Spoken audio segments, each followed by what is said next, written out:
Hey guys, welcome to episode 6 of the Runway Insight video series. This episode demonstrates a weather scenario that is very similar to a hurricane. Actually, the weather conditions were created in FS-10 to simulate Hurricane Irene, which affected the US last month. This Boeing 757-200 will attempt a landing at Dare County Regional Airport in North Carolina. Now, this airport was selected because of its location near the Atlantic Ocean, and the airport also has a very short runway, which adds to the difficulty of the situation.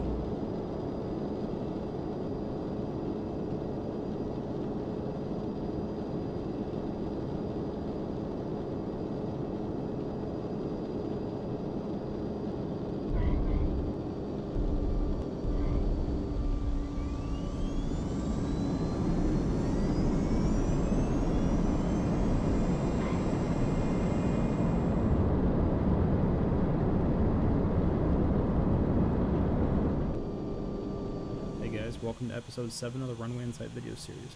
Thank you very much for tuning in. This episode features an approach and landing into Madeira Airport. This airport is known by many people in the aviation community because of the unique approach to Runway 05. The airport scenery seen throughout this video is part of a Payware scenery add-on from Aerosoft, and the aircraft is from the Airbus X add-on pack. Now, the approach into Runway 05 can be challenging due to the mountain terrain that is located close to the approach path for landing. As you can see in the video, the pilot must maneuver the aircraft carefully on final approach.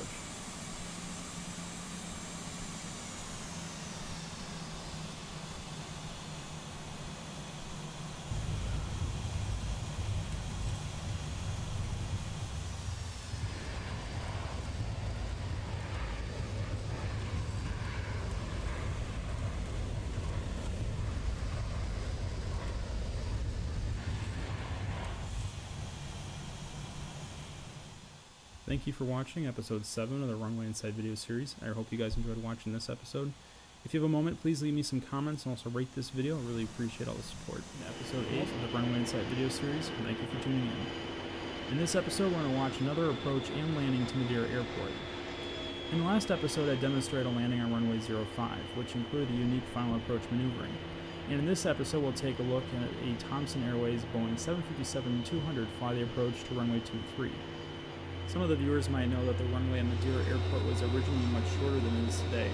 In fact, several years ago, the runway was extended for safety reasons and to improve the overall quality of the airport. The runway extension was built on tall columns or pillars that now support the runway structure, including the approach end to runway 23.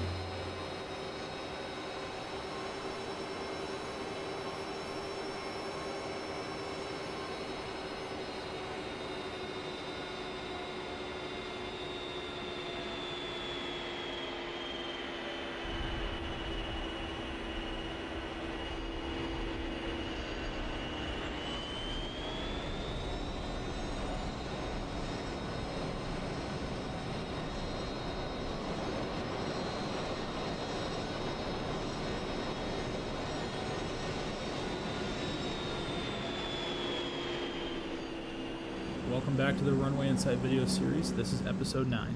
And in this episode, we'll join a Grumman F4F Wildcat near the Dillingham Airfield on the island of Oahu in the state of Hawaii. The airfield was originally constructed for military use around 1941, but over the past few decades, this airport has been open to general aviation flying. In a moment, we'll see the Wildcat join final approach to runway 26. This runway is listed at over 9,000 feet in length. Now, the airport scenery for this video is from an Aerosoft scenery add-on, and the aircraft is available at Just Flight. You can find links to both in the description box.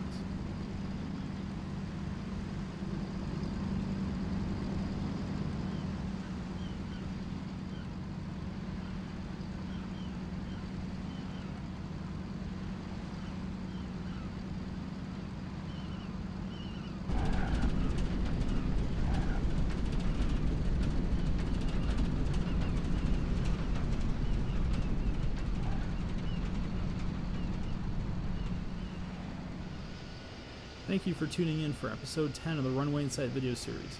This episode features another viewer request, which is to use a Northwest Airlines Boeing 727-200 and land at Detroit Metro Airport, which is located in the state of Michigan.